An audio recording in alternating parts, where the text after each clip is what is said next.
Hello and welcome to Cymera, Britain's only book festival celebrating science fiction, fantasy and horror writing. My name is Anne Landman and I'm the festival's founder and artistic director. Right about now, I'd hope to be welcoming you to beautiful Edinburgh, to our venue The Pleasance, for a weekend packed with events. Writing workshop, panels, readings, open mics, a quiz, a ceilidh, 2 plays. We had so much in store for you.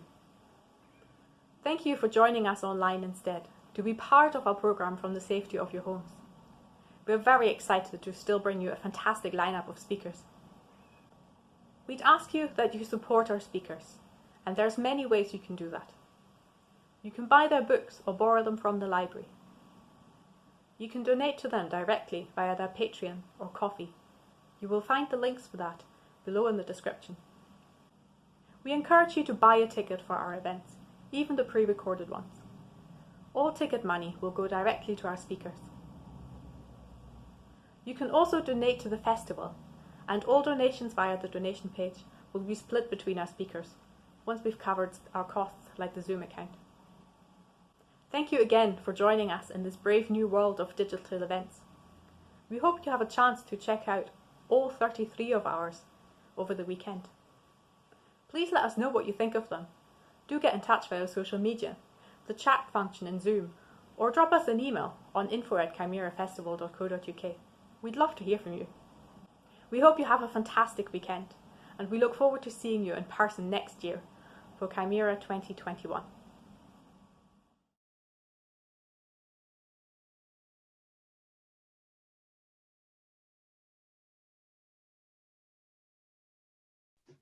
Hi, everybody, and welcome to Cymera Festival's event, Nasty Business, starring the authors Jane Alexander and Dee Ann Smith, both here with their spectacular novels, having a really great discussion of the relationship between individuals and corporations when it comes to science and scientific advancement. I cannot wait for you to get your minds sunk into this fabulous upcoming event and to welcome our two writers up onto our virtual stage.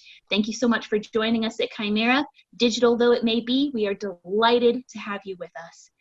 Very quickly, just so you know who this is, my name's Nicole Brandon. I am a PhD researcher at the University of Dundee, researching science fiction, literature, and the role of artificial intelligence within it. So that's my business, and that's me. More importantly, you need to hear a little bit about the two authors you've come to hear from. So first up is Dr. Jane Alexander. She is an accomplished creative writing teacher of long stories and long-standing. Her novel, The Last Treasure Hunt, was a Waterstones debut of the year in 2015, and her new novel, which she's here to speak about today with us, is A User's Guide to Make Believe, and it's out now with Allison and Busby Publishers. Now, next up is another doctor, Dr. Dee Ann Smith. She's a member of the biology faculty at the University of St. Andrews and has written over 20 scientific articles, which straight up blew my mind just going through the abstracts. Her research focuses around the area of computational biology, so I'll be asking about that in a minute. And she also writes some absolutely banging science fiction stories. A Code for Carolyn is her first scientific novel, and it's out with Springer. So that's our two fabulous writers. That's the two fabulous books that they're here to discuss with us today. And I wanted to have them open by immersing us straight into those worlds. So, Anne, would you like to treat us to an extract from your novel, the absolutely fabulous A Code for Carolyn? All right, here, I'll just show you what I'm reading from, and we'll get started. And it's pretty near the beginning. So, the floor above Carolyn shuddered under heavy impacts. More dust showered down. There's no need to make such a mess. Nothing, said a deep voice. I only have the personal things, said Uncle Keith. Corporate stuff stayed at their work. Not even any IDs or prox cards, things like that. Carolyn reflexively grabbed for her father's ID card, still looped around her neck. Roberts touched her elbow, calming. No, I told you. The heavy clumps left, followed by Uncle Keith's lighter step. Carolyn shifted, and Robert squeezed her elbow. Stay still, Carolyn translated. Could they be looking for the IDs Carolyn and Roberts wore? Was it the same thing they were looking for in her lab, her office, her home? She had assumed it was something like a lab book or other kind of results. It seemed an interminable, cold time before Uncle Keith returned and shifted whatever had fallen on the hatch. There you go. He opened the hatch. Robert sat up and Carolyn copied her. She stretched her stiff arms and legs. Do they want these? Carolyn lifted the card around her neck. Uncle Keith's eyes widened, pale edges increasing in the dim. He touched the card and flipped it over.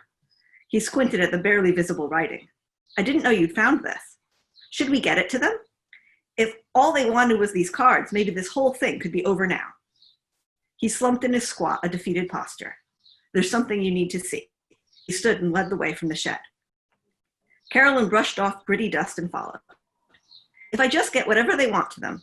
It's not that simple, Robert said. How do you know? Carolyn's frustration focused on Robert's. The detective had been in the hatch with her. She could not know any more than Carolyn. They stopped in the conservatory, where Bay stood beside an ancient desktop computer situated in an alcove. The conservatory lights were off, leaving Bay's face to glow blue in the screen's light. Bay stepped back as they arrived. I'm sorry, Carolyn. For once, her voice did not give Carolyn that odd sense of falsehood. The screen held a news article headlined, LSU geneticist dies. Who? Asked Carolyn, her brain scanning through her colleagues.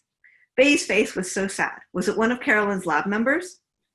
She stepped closer to the body to see the body of the article. LSU lecturer Dr. Carolyn Gray née Schwartz was found dead in her fifth-story flat late this afternoon. Investigation is not yet complete, but the death appears to be due to natural causes. Gray held an impressive 4 research grants and was internationally known for her work on genetics of mitochondria, small DNA-laden power centers of cells. Less well known, however, was Gray's original fame in the field of genetics as the hoax baby C of Dr. Schwartz and Schwartz, the 21st century's Piltdown man. I would have never guessed she was baby C, says Dr. Kim Nixon, a colleague at LSU. I'm not a geneticist, Carolyn whispered, unable to formulate any other thought. The world felt as if it had all fallen away. It was the human hoax all over again, except this time she was dead? Her mind spun. Ellen, what will Ellen think? We've got to let her know. That I'm not dead? She finished the thought in her head, the absurdity of it unvocalizable. She should not have to be considering whether or not her daughter believed her dead. Anger built like a smoldering coal bursting into flame. Did they do this? She rounded on Roberts, the one who always seemed to know more than she should. Who in the world are they? Roberts ignored Carolyn's ire, staring instead at the screen. It's your vandals. It has to be. She lifted an arm to point at the article lower down. Gray had recently been the focus of a student prank which disrupted her research. We actually liked her, said Juliet Hugh, a student involved in the prank. We wouldn't have done it if she knew she was about to die. Hugh, along with 3 other students. There was no prank. Carolyn trailed off, feeling adrift. Anger and unease intertwined. The vandals had ransacked her lab, had chased her. The police, some of the police, were in cahoots with the criminals, generating a non-existent blank, complete with student quotes, generating her non-existent death. How could anyone do this? Why would anyone do this? I think, said Bay. Uncle Keith humphed. It appears your parents may really have had something. Unease turned to frustration at unanswered questions. Had what? Carolyn shouted. Fury flashed about inside her, targetless. The others backed away. She relaxed fists, clenched tight, and took a deep breath. Her angle set her on these vandals. They wanted something her parents had? Screw that. She would find it before them. Fabulous. Thank you so much, Anne. Oh my gosh. Oh, poor Carolyn. Okay, straight from that big twist and exciting launching point, can we turn now to Jane? Jane, would you like to read us into the world of your fabulous novel, A User's Guide to Make-Believe? Absolutely. Just a little quick bit of setup first. I think all you need to know before I start reading is that our protagonist is Cassie. She used to work for the developers of a virtual reality platform called Make Believe, but now she's been reduced to making money writing assignments for students, so a kind of bespoke essay mill. Here, she's in the Students' Union putting up posters to advertise her academic services. By the bar, 3 boys and a girl sat at a table loaded with drinks. All 4 had variations of the same haircut, styled to show off the receivers they wore as ornament. The boys cropped close on the right side of the skull, longer on top, and swept over to the left. The girl with a buzz undercut, her hair adorned with an assortment of clips that lifted it up and away from her face, her receiver full-stopping a line of earrings. Cassie shook her head at the sight. There was no rule to say you could only wear your receiver in the privacy of your own home, but it was common sense to be careful. Before you could sign up to make-believe, there were certain criteria you had to fulfill: income, prospects, mental health, criminal records. The technology was still aspirational, and scarcity created demand. If these kids wore their receivers beyond a small safe zone round the university hub, they were asking to get robbed.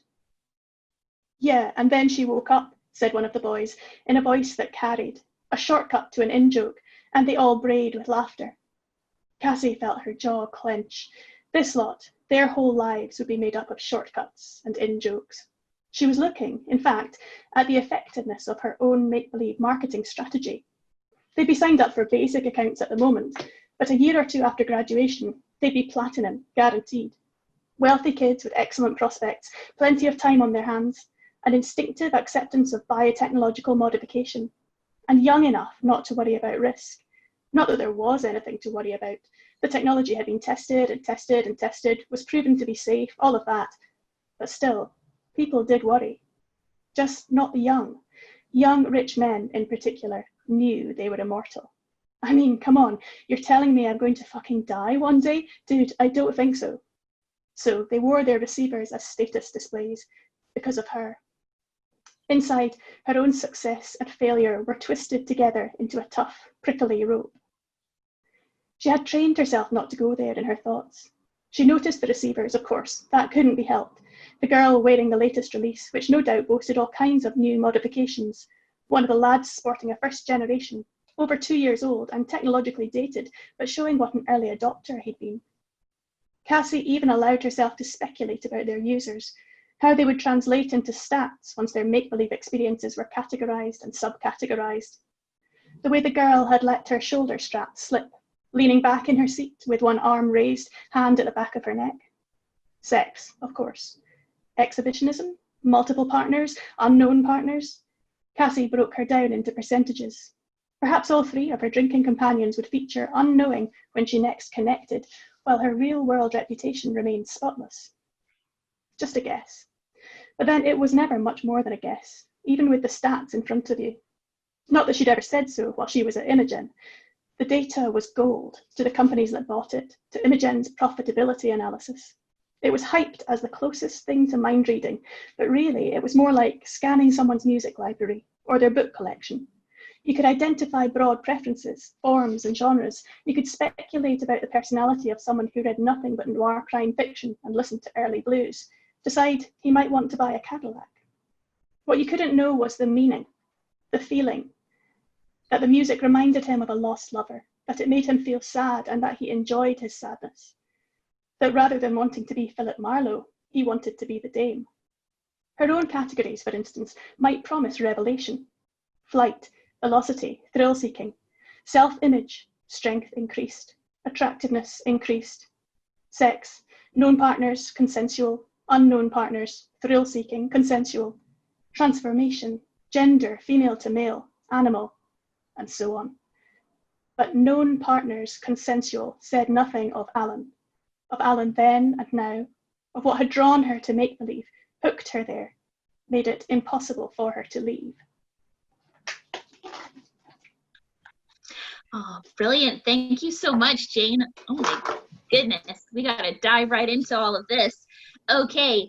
All right. First thing that I wanted to ask the 2 of you was I figured that it would be great for our audience to hear a little bit about the 2 women who are at the heart of each of your stories. So could you tell us a little bit in each case about Jane in your case, the fabulous Cassie, and Anne in your case, Carolyn? I think we'll start with Jane because we've got Cassie fresh in our minds. So could you tell us just a little bit about Cassie and how you created her and what her role is in telling the story? Yeah, so Cassie was really what I needed to find in order to tell this story. She was a character I needed to find in order to tell this story. the ideas had begun to kind of come to me in quite an abstract way. And it wasn't until I actually began to kind of flesh out my idea of who the protagonist was going to be that everything began to seem, that the story began to seem possible. And so one of the things about Cassie is that she's a mess, basically. She has lost everything that was really important to her, largely as a result of bad choices that she has made. And so she has, when we meet her, not very much to lose, really, but she is somebody who is scrappy and will fight for things when she finds something to protect and something that is worth fighting for. And that's what leads her into this kind of the thriller story where she ends up in a kind of a standoff against this big corporation, Imogen. My gosh, doesn't she ever? Oh my goodness. I love Cassie. I love her. I love Carolyn too. And can you tell us a bit about Carolyn and how she fits into the world of your story? Yeah, so Carolyn is, I think in my quote there, it showed a little bit about when she was, so her parents died when she was young, and there had always been this, she was this, held up as this genetic engineering marvel, that she was supposed to be the first fully synthesized human genome. And it turned out that when she was in high school and they were doing kind of standard genetics exercises and they did a karyotype, which is looking at the chromosomes, she had 3 X chromosomes. And that happens when you have an error in the meiosis of an egg to form an egg. So that means she couldn't have actually been synthesized because it's clear biological origin. So then there was this big thing where she's the human hoax, she's this 16-year-old that comes out in the news and she basically wants to hide everything away. And so she changes her last name to that of her uncle, who she was living with at the time. And basically the company that her parents worked for kind of helped, just kind of get rid of all of her social media and everything. And she kind of swore at that point, I'm never going to do science, terrible stuff. But, she kind of had this innate interest in science. And so she ended up back as a biologist, but then has this secret that she doesn't want anybody to know. And I think she's quite naive at the start of the book. I mean, she lives in this world. She knows corporations have a lot of control. She knows, they helped her erase most of her early life for her. They fund her research, but she just kind of bops along until things start happening around her and she's kind of forced to face more reality. Oh goodness. Yeah, the scales fall from poor Carolyn's eyes in a big way.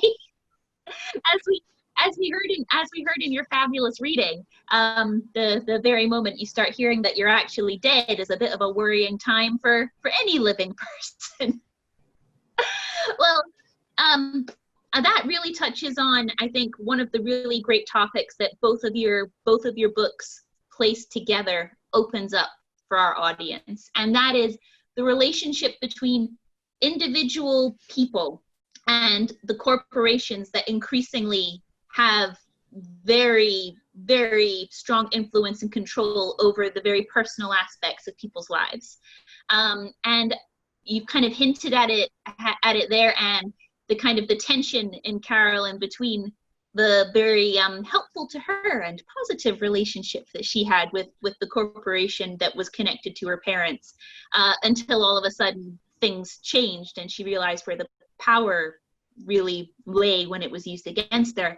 So I just wanted to ask each of you to kind of elaborate a bit on how you feel about that relationship between corporations and individuals in real life, as well as how you kind of incorporated that into your stories. Shall I go first? Go for it. Yeah, okay. So I think it's such an interesting question, and one of the things about, so my novel, I guess you would describe it as a science fiction thriller or a speculative or dystopian thriller, and one of the things that thrillers really do is they pit an individual against a much, much greater force. So whether it's the state or the church, or whether in this case it's a global tech corporation, and So, and one of the things that science fiction does, of course, is it illuminates not just where we might be going, but also where we already are. So, so a science fiction thriller for me is a really great way to tell a story about power and technology and where we find ourselves right now.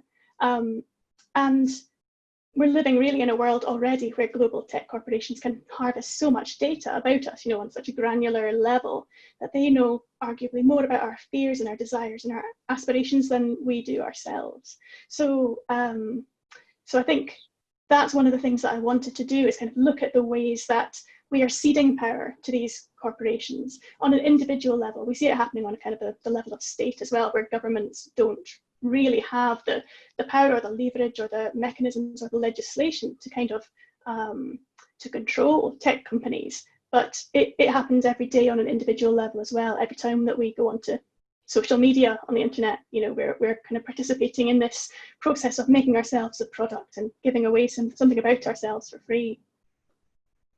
Very, very well said. Oh my goodness. How about yourself, Anne? Yeah, I think in mine, it's almost more kind of, often you think there ought to be kind of an evil person, the one that you're going against. But here, it's a corporation. It's very not human. And what I kind of show a lot is that the individuals who make it up aren't necessarily evil. It's just a whole bunch of people kind of doing individual things. I know there's a scene at one point where she's at the corporation where her parents worked, and there's a whole bunch of people, and they're kind of looking through all these lab books in a desperate attempt to save the company.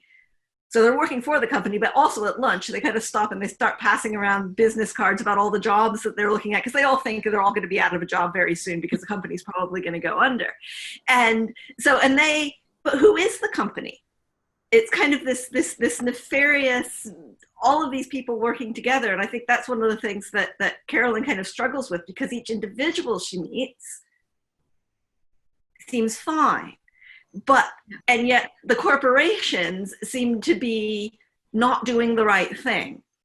And there's kind of this difference between what are the individuals and even kind of the people who are chasing her. Are they really evil, or are they just kind of doing their jobs? Absolutely. I should say that's such a great observation. I think one of the things that I found when I was doing rewrites on this novel was that I had to make sure that the individuals who are working for this company and involved in the kind of research that's going on, which is unethical and which is being ultimately put to nefarious means, but the individuals largely are doing it for what they see as good reasons.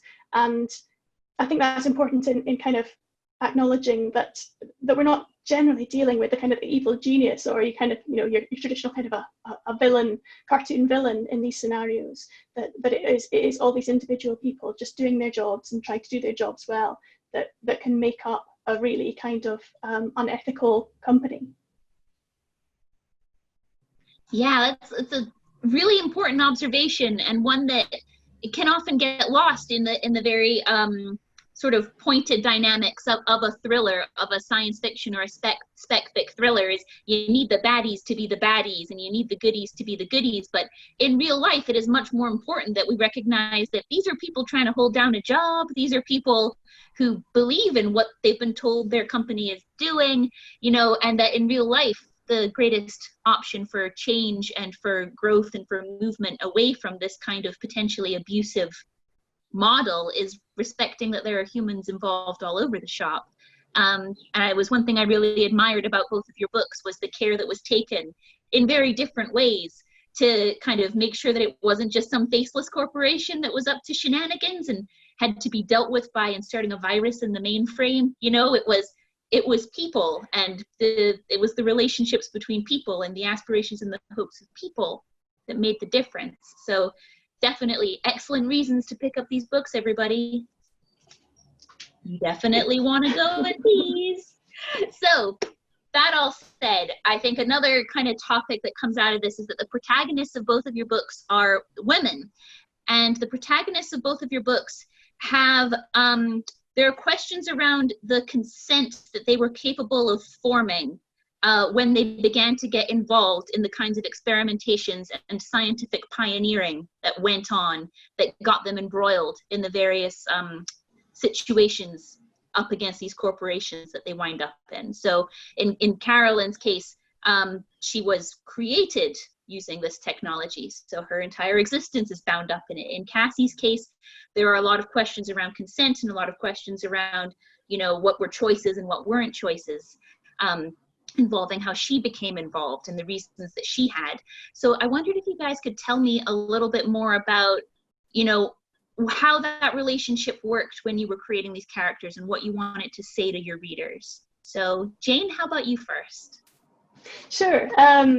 That last bit of the question there, what you wanted to say to your readers, I always find a bit difficult, because actually I never want to say anything to my readers. I kind of just want to maybe ask a question about something, or explore something, and invite people to explore it alongside me. But I think perhaps what's interesting about Cassie in terms of this idea of being subject to an experiment and the amount of control or consent or capacity to choose that is that she, in a way, she's not really the main kind of subject of experimentation as it goes on within the novel. So there are questions about exactly how she's being manipulated to make certain decisions, but she doesn't really become the subject of an experiment until she makes a choice to do that. And there are other people in the novel who are more directly subject to experimentation, and those are people who are very vulnerable and have really no agency in that kind of situation at all. So I think there's a kind of an interesting relationship there between the extent to which we can use our kind of agency and our ability to choose, and our privilege, if you like, in order to kind of go out to fight for people who have less of those things, less privilege, less agency. Fabulous. Oh, yes. Okay, Anne, how about yourself?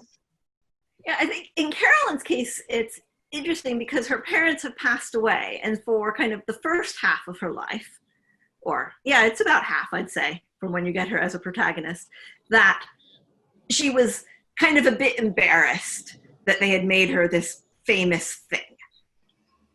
And then, when she turns out to be a hoax, she's very, very upset with them. Right? They turned her into a problem. And yeah, she had no say in this whatsoever. And she kind of throughout much, you know, at the start of the novel, she basically thinks of her parents as these kind of great deceivers and really quite mad at them. And throughout the novel, as she starts kind of following their footsteps and following their research, she starts to get more of it, like we were talking about before, more of an individual picture of them, and starting to understand how they could have made the decisions that they did. And just kind of seeing them as kind of a bunch of scared people that were finding something really interesting, but worried what the corporation might do with it. And just kind of having a much more, you know, she starts to actually think of them as real people, whereas before they were just kind of this faceless, you know, she had this few memories of them because they died when she was a toddler. So a few soft memories, but very little, and then kind of seeing them as real humans. And kind of whether or not the decisions they made were entirely ethical. I think our view would probably not put them as ethical. They did actually experiment on themselves as well, which some people do actually. I mean, that's almost one of the, if you're going to do a weird human experiment on yourself, at least is the person who can give the most consent. But also something that I don't put in the book, but if you do read it all the way through, it's worth stopping and thinking about what if the events in the book hadn't happened. What had parents done leads to another kind of potential outcome. Yeah, actually, too much. There are plenty of reasons to read through these two fantastic books, and oh yes, the what ifs in both of them are just kind of astonishing. Like, you get pulled along by the kind of thriller that's happening in front of you and the very different women that you're following through the story. But yes, when you stop to think, if this hadn't happened, what would have happened next? It's the mark of a great story when you start even thinking about potential spin-offs from it. That's a pretty great idea, pretty good story.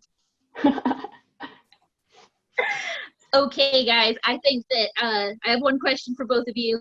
It's kind of a dorky question, but do you guys think that Carolyn and Cassie would have gotten along if they'd ever met in real life? Or do you think it would have been fisticuffs at dawn? Or how do you think they would have gotten on? What a great question. I think from Cassie's perspective, one of the things about her, certainly at the beginning of the novel, is that she's very disconnected from people around her. She's really lost her family relationships. She has lost most of her friendships. She's lost her job as well. And so I think she's quite prickly and quite isolated by choice. She's made a choice to connect to a virtual reality relationship rather than kind of real life relationships. So I think that Carolyn would have quite a hard job maybe getting through to Cassie, certainly at the start of the novel. I don't know what you think, Anne. Yeah, I kind of think, it almost sounds a bit like the relationship that Carolyn had with Roberts, who is the detective, who in her engagement in Carolyn's case basically lost her entire life and everything got turned upside down. And of course it's Carolyn's fault in that instance, but I think she's also angry enough at the people who bothered with Carolyn to help her out in her search. And so I think if Cassie was willing to kind of chat with her, I think Carolyn would probably kind of look up to her as someone to learn from. Yeah, that could be a great relationship. A mentor-mentee relationship. Oh, if only. I felt for the two of them while I was reading through the story. They did still have some people they could rely on, but as I was reading through both books, I was thinking, gosh, they could kind of use each other. The kind of scrappy, get it done, emotions, heart on the sleeve one, and the more kind of, oh my goodness, how am I going to cope with this reality about my own genes person who's having the rug pulled out from under her. It was a real pleasure to read these two books back to back. So I couldn't help but ask that question. Okay, this one is maybe one that I'm definitely quite professionally interested in. I really wanted to get a chance to ask you guys this about the relationship between science and science fiction. So I wanted to ask you guys a little bit about the research that you did and why you wanted to tell a science fiction story and why that was important to you, as you were pulling these books together. So, Anne, shall we start with you? Could you tell us a little bit about what you think of the relationship between science and science fiction and the kind of research that you did for your story? Well, this is one of those science fictions that's the really classical, the whole story hinges on the science. It needs it. And I actually got the idea, which I can't tell you about because it's the very end, but I got the idea for the denouement at a scientific conference where I was listening to a talk and I thought, oh, that would be so cool. As the answer to a mystery, I got to do that somehow. And then of course I was kind of bopping along for a long time going, but I need the mystery for it to be the answer to. And writing it backwards to forwards, but you did it. It is a really intricate scientific mystery, and you're right, it all hinges on how the science comes together and how Carolyn makes her way through those realizations with the aid of her professional expertise and that of others. And it's really quite a lot of fun to follow along in that. Was there anything in particular with your own scientific work, your own specialty, that you really pulled into the story? Well, I think a lot of kind of the genome stuff, and because that's my area in computational biology, we do a lot of genome sequencing and mathematics with genomes and models, and there's codes involved, and a code breaker comes into the story, and so I used a lot of that knowledge in the story. And I think one of the one of the things that made me the happiest was I have a friend who's a bioinformatician, and that's really his complete work. I do a lot of also computer modeling. And he told someone, this will have the most accurate science of any science fiction you've ever read. And I thought, oh, great. I'm really glad he thinks that. Well, it certainly, I mean, I'm no expert in all of this, but I certainly did learn quite a lot as I was going through the book, not least because you've got this fantastic part in the back, which is basically when you buy this book, everyone, you get part 1, the novel, and then you get part 2, the science behind the fiction. And you get this fantastic description and explanation of the different scientific concepts and different dilemmas that have been come across in the story. And it's a heck of a lot of fun. Don't be intimidated by these excellent graphs and excellent illustrations. By the time you've read the book, you absolutely know what you're about. So but it was fun drawing pictures. What was it like? Because this is part of a series that's been put out by Springer, which is essentially, as I'm looking at the very front of this, has a remit to look at combining in a very detailed and very straightforward but engaging way science fiction and scientific developments of the moment. So what was it like writing as part of that publishing movement? It was really quite nice. I mean, I think they were very also understanding, because I missed my deadline terribly. They were very understanding that kind of, scientists have lots of other things to do. We completely understand. And they were actually very light touch on the editing, which got me a bit terrified after I handed in my first draft, because I kind of felt that the second draft was going to be what was published, and I wanted to make sure I wasn't embarrassed by it. Oh, that's a different kind of frightener when you get your editor's notes back and you're like, oh no, where is all that? Oh my gosh. Oh my goodness. Well, it's a very unique aspect of the book. Very unique. It is a unique aspect of the book, and it's very much appreciated. At least it was when I was reading it. Okay, Jane, question turns to you now. What kind of musings on the relationship between science and science fiction were a part of your process in creating this excellent Here novel? It's so interesting to hear Anne talk about how she went about writing her novel, because I guess my approach to it had to be almost the opposite, because I'm not a scientist. I have no scientific training at all, and so for me, the idea of the novel came out of a combination of me beginning to feel really uneasy about my own kind of interactions with the internet, and particularly with social media, and the kind of compulsivity of it, and the kind of the interface between the private and the public, all of these things. And then it kind of really took form when I came up with the character of Cassie. And from that point on, it was really a case of trying to figure out what science would make the idea work.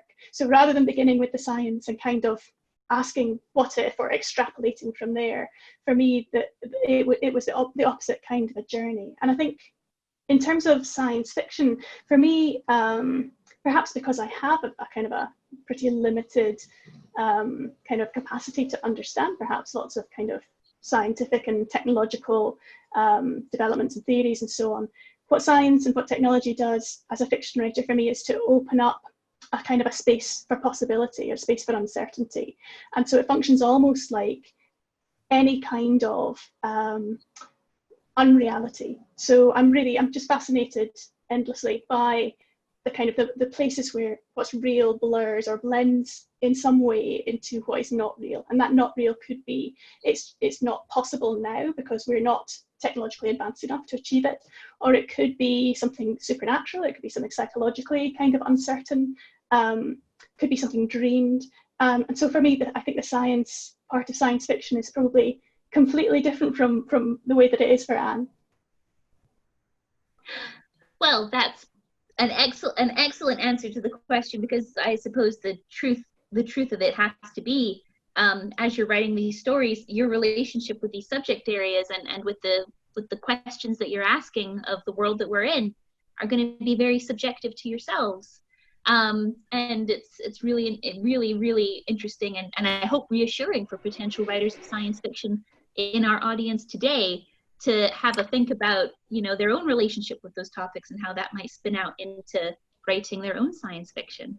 Must be definitely something to be encouraged. I know by you, Jane, because that's your job. Absolutely. Well, on that note, something that is always a lot of fun to ask, but also might be quite helpful for any budding science fiction writers in our audience. How did you do your research for User's Guide to Make Believe? And were there any really weird or interesting things that you found that you just had to incorporate, or that you're bummed that you couldn't incorporate into the story? So for me, part of, well, quite a lot of the research was kind of, you know, desk-based, sitting, trying to work my way through various kinds of lay summaries of scientific research and trying to figure out how I could possibly make this concept work. But then one of the things that I did was I went out to experience as many kind of virtual reality platforms as I could. And so mostly I found that virtual reality was most accessible to me as art forms or art installations. So there was one particular experience where there was an exhibition at Somerset House, which was a kind of like a tour, a virtual reality tour through a Björk album. So you put on your headphones and your headset, and you had a kind of a backpack that you wore, and you were led from room to room, and Björk would be singing and dancing around you, and it's so convincing. You know, you really feel like she's there in that space in front of you, until you know, maybe she's dancing on the beach and her hair is blowing in the wind, and you realize your hair is not blowing in the wind. There is no wind, there's no smell of the ocean. So it's so purely visual, and as soon as you realize that your other senses aren't being activated, the illusion kind of crumbles. And so actually for me, the most immersive and convincing kind of virtual or augmented reality experience that I had was, there's an art installation called Night Walk for Edinburgh, which is, I think it was run by the Fruit Market Gallery, or commissioned by the Fruit Market Gallery, and the artists were Janet Cardiff and George Boros. And you had headphones, and you had a kind of a tablet that you would walk around the city streets with in the old town of Edinburgh, and it did this amazing job of merging what was real and what was not real. So you would hear kind of footsteps and maybe breaths behind you as you were walking down some tiny dark close, and you would think, is that somebody really coming up behind me? Am I in danger here? And you would spin your head round, nobody would be there. But they would also place real people as kind of, and refer to them on the experience on the tablet, so that you could see the same thing happening on the tablet as you could in real life. And that was just an amazing kind of a merging of fact and fantasy in a way. Man, that sounds fabulous. Oh my gosh. Highly recommended. Wow, geez. Well, when we're able to get back out and about in the street, I am positive that there's going to be an upswing in the kind of experience that's a little bit less contact, a little bit more immersive than what we had before we all went into lockdown, I should definitely imagine. And how about yourself? Any cool research tales or any big revelations that occurred to you while you were working on this story? I mean, most of the science kind of was drawn from my own knowledge and my own kind of working experience. And I did that for a lot of the book. One of the things my husband says is reading it, the locations are like following our holidays. And I would point out even that kind of giant marsh in a gigantic concrete bowl in Bucharest, that's real. You can go visit it. It's a very good bird watching spot. We got a bird watching tour there. But the place I hadn't been was the catacombs in Paris. And I spent a vast amount of time. This is where they actually talk about the cataphiles. One of the characters tells Carolyn about them and things like perhaps her parents were one of those as well. And these people who just really enjoy the catacombs and explore them.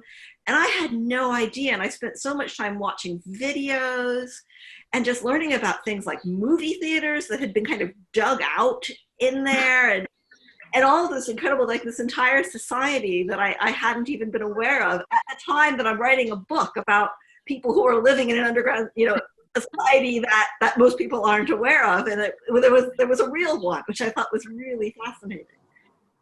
Oh my gosh. Now that is a cool thing to discover while you're researching. Oh my gosh. That's amazing. Oh, wow. Well, you two, I think that probably my favorite thing when I was reading these two books was the fact that the two women involved in each of these stories, they were just so wonderfully like not superheroes. They were just so wonderfully like just thrust into the situation, and what was going to happen was going to happen. They had their flaws, they had their drawbacks, they had their naivetes, and they had their, you know, prior damage and pain and trauma. And the way that the story kind of forced them to confront those kind of fears and worries was really resonant and really interesting to me, and I really did enjoy it.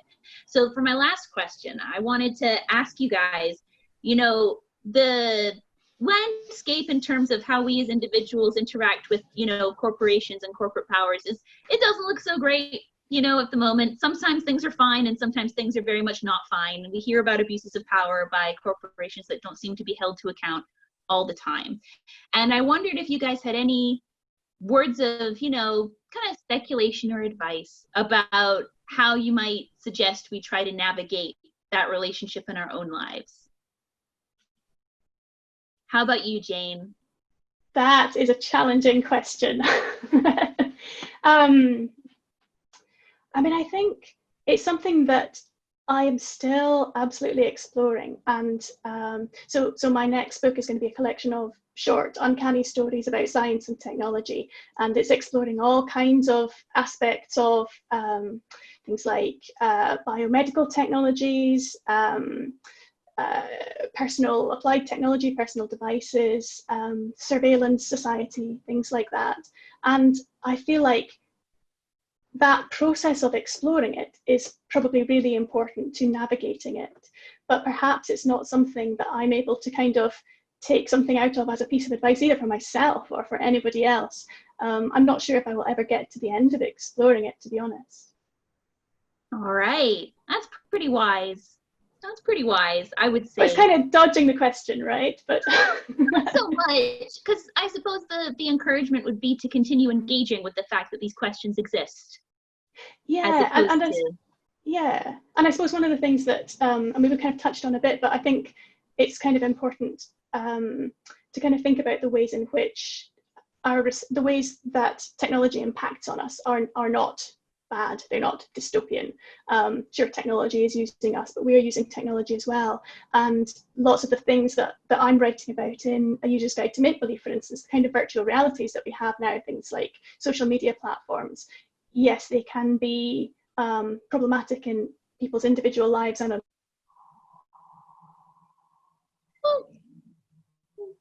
they provide ways for people to connect with like-minded people, particularly, I mean, now under lockdown, you know, we see it happening so much more, but for particular groups of people who have perhaps found it more difficult to find communities, find their peers, or interact in the real world for various different kinds of reasons, then these technologies are an absolute marvel. So I suppose a nuanced kind of engagement with technology is what I'm trying to do, at least. All right. Anne, how about yourself? I guess for mine, it almost kind of comes back to what I said at the very beginning about the individual. I think that's where that corporations are made up of us. I mean, you know, there's not an alien running it, at least we think. And so individuals should then have ability to change things if we want to. And I think also a bit about the creep, because I think in this story there's a moment where Carolyn kind of is like, oh, well, you know, you would hear these news stories about problems and then they all went away. Was that because the corporations then became part of the police? And so there weren't crimes anymore because they were in control of the police, and just kind of tiny creeps and paying attention to the way the world is changing, and then also being aware that individuals can do something. I think that's where I kind of put my story in the hope that individuals do have the power to change things and make corporations be good or make the world work, and not just let something faceless that's a kind of a mass behavior of a bunch of people that don't really want that to happen. Well said. Well said, both of you. This has been a fantastic chance to speak to you both. And I guess, well, I lied when I said that was my final question, because my final question is, speaking of individual actions, what can we expect next from the two of you writers? Jane's mentioned her upcoming plans for short stories. How about yourself, Anne? Anything in the works? Oh gosh, that's really hard. I actually have some actual fantasy novels that I'm working on revising, but it goes extremely slowly. And basically, since lockdown, I haven't done anything because I've spent my evenings doing my child's preschool for the next day as opposed to the writing. I might try going back to kind of some short stories as well to kind of get my writing mojo back a bit. Well, we should keep an eye out then. We should make sure we know that it's the same Dee Ann Smith putting out these fantasy stories in a couple of years' time as it is who brought us A Code for Carolyn. I think that's a oh yeah, so I was just going to kind of pick up on what Anne said there about not being able to write particularly very much during lockdown, and I think it is such a hard time for people to write. And perhaps at the beginning there was a lot of kind of conversation about, oh, this is a perfect opportunity for me to stay in and write my 3-book trilogy. But actually, it's not working out like that for most of us, whether it's to do with additional kinds of responsibilities that we have, or whether it's just existing in amongst all the anxiety and uncertainty and finding that is just not conducive at all to really producing creative work. So I think it's important for anyone who is struggling to write at the moment to just be kind to yourself and just understand that it's like that for most of us. Yeah. Oh, compassionately said. Yes, absolutely. But anything besides your short story collection that you're working on, Jane, or shall we just wait for when that arrives when it arrives? Yeah, there will be another novel coming at some point. I'm quite a slow writer, and it's in the very nascent stages. So definitely the next thing will be the short story collection, and then at some point after that, a novel that I suppose is so kind of half formed so far that it's hard for me to even say what kind of a novel it will be. So yeah, don't watch this space too closely. I think we can all be patient for the next works from both of you and from anyone. As you say, Jane, this is a rough time to be basically doing pretty much anything. So we should all be kind to ourselves and do what we can to get by in difficult times. And I suppose I just wanted to say then, thank you so much to our audience who have come to our Digital Chimera event and joined me for this wonderful talk with Dr. Jane Alexander and Dr. Dee Ann Smith, discussing their 2 amazing books, A Code for Carolyn and A User's Guide to Make Believe, both of which available now. This is something you can have in lockdown, is this. So basically take a look at where you can get them from your independent bookstores. I think you can also get them through hive.co.uk. There are plenty of places to get a hold of these fantastic books. Support your indies, support your libraries where you can when it becomes possible. And thank you so much for supporting us and for supporting Cymera. And hopefully we'll see y'all out there. Thank you.